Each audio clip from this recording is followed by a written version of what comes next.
m'appelle Louise Macaulay et bienvenue dans la première revue de presse de cette semaine de négociations. Le Premier ministre et le ministre des Finances de la Grèce nouvellement nommés ont commencé leur voyage à travers l'Europe pour trouver des alliés de l'Union européenne à qui ils peuvent présenter de nouvelles propositions de réforme. Paris et Rome sont les premiers dans la liste, comme ils croient que ces gouvernements vont mieux comprendre leurs arguments. Le ministre des Finances de la France, Michel Sapin, a dit « Tout ce qui peut alléger le fardeau de la dette grecque sera accueilli.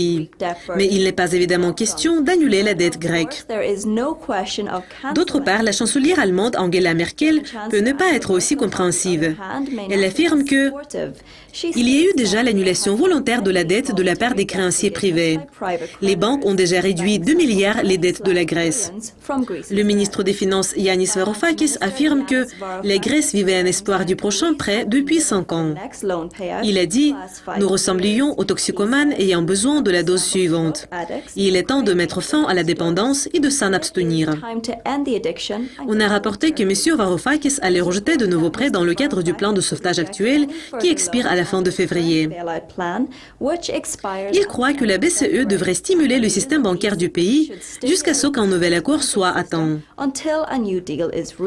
Varoufakis croit que cela pourrait prendre jusqu'à 4 mois pour conclure un nouveau contrat avec les créanciers, ce qui pourrait éventuellement envoyer le pays dans le chaos financier.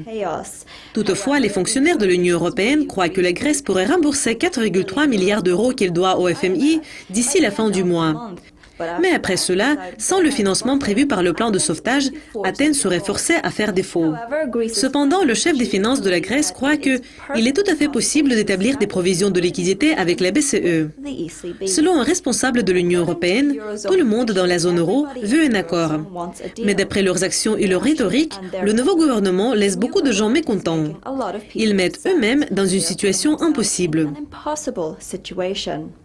Bon, c'est tout pour le moment. L'équipe de Dukascopy TV va vous tenir au courant de cette situation, mais en attendant, nous avons beaucoup de nouvelles économiques mondiales et d'interviews exclusives à vous présenter. Mais pour le moment, au revoir.